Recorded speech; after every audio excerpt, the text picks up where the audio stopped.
Please welcome our next TED Talks presenter, an incredibly intelligent human being. I have the privilege of being this man's friend. Please welcome Dr. Petro Kruchev.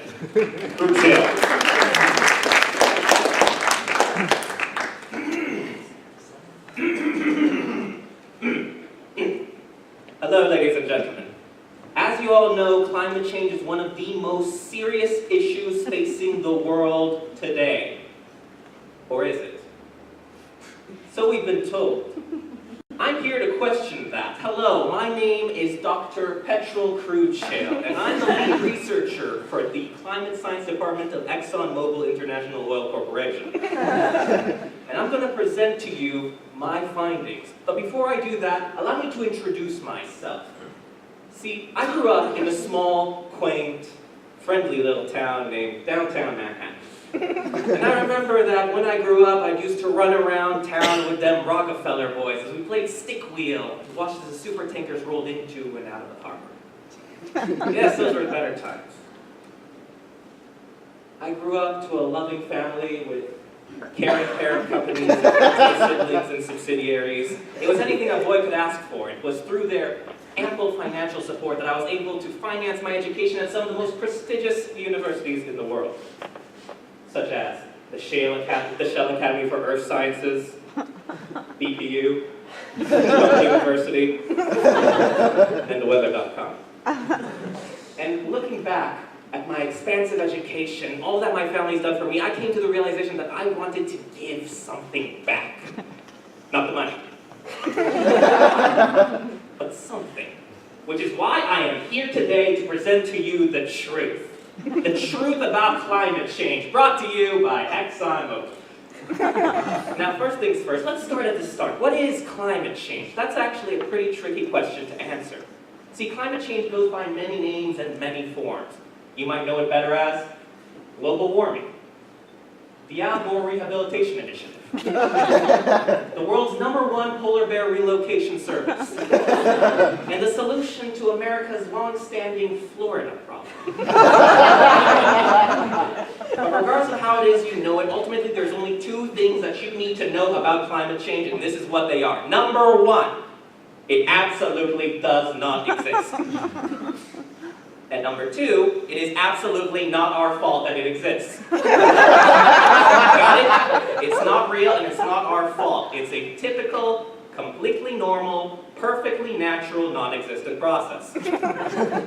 Capite? Alright, then we can move on.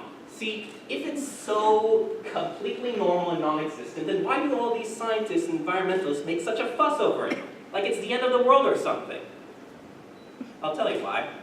Bad marketing. Yes, bad marketing. Of course no one likes climate change. Climate change is scary. It sounds scary. But that's just because there's too much bad PR out there. Now I'm sure if you change it to climate progressivism, I'm sure you'd see a lot more support for it. No one wants to think that they're for climate stagnation. And yet, all these scientists, these so-called scientists, try to scare you by using so-called data and so-called rational arguments. But at ExxonMobil, we hold ourselves to a higher standard than that. I mean, just look at this temperature graph. Is this terrifying? Yes, absolutely. But that's because you're looking at it with the wrong perspective. If you just tilt your head by 45 degrees, it looks like a completely normal trend. And sometimes they'll try to scare you by hyperfocusing into really small areas to make the problem seem worse than they really are. But of course, if you just zoom out to look at the big picture, you'll see that it's not a problem at all. But hold on, you need to zoom out and look at the big picture. Well, that just made it look worse. Hold on, wait. Okay, here we go. See, when you look at the big picture, you see these temperature changes are completely insignificant. So it's safe to ignore them. Now, by now you're probably thinking, well, gee, Dr. Kruchev, I am completely convinced by your argument, but if this is all true, why do all these other scientists say the exact opposite? Well, to find out, you're going to need to follow the money. Maybe they're all being paid for by NASA and green energy companies to support their nefarious eco-agenda. I mean, just look at this guy. Look, he's got a NASA logo on his shirt right there. What a sellout! And it's no secret that wind and solar energy have been trying to destroy the oil industry for years. We all know that. Why do you think that you always hear about the dangers of oil, but not the dangers of green energy? Just think about it. You all know about oil spills. They're terrible. Look at that poor oil being wasted on a useless pelican. But tell me this, audience, how many of you have ever heard of a wind spill? What if some terrible accident occurred at the wind farm, resulting in ungodly amounts of wind being spilled into the open sky? Do you have any idea do you know how hard it is to get the wind out of the air? It's practically impossible. You think you could get a net out there and just sweep it up? That just makes more wind.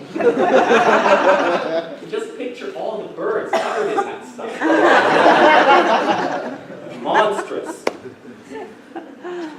Now, I looked it up, and it turns out that the average salary of a climate scientist is 7 figures. That's right, the average climate scientist in America makes a 7-figure salary. Now granted, 2 of those figures come after the doctor, but they are still technically figures. Me, on the other hand, I make a 1-figure salary. That's right, 1 figure. Now, are there a lot of zeros after that 1? Maybe. But we all know that adding zeros to a number doesn't change it. That's just math. And that's also why you can trust me to keep the science separate from the corporate interests. And now a word from our sponsor.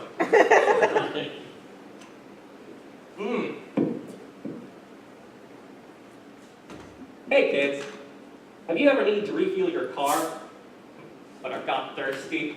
Well, your problems are a thing of the past with ExxonMobil's brand new drinkable oil. That's right, fuel up your car and fuel up your taste buds.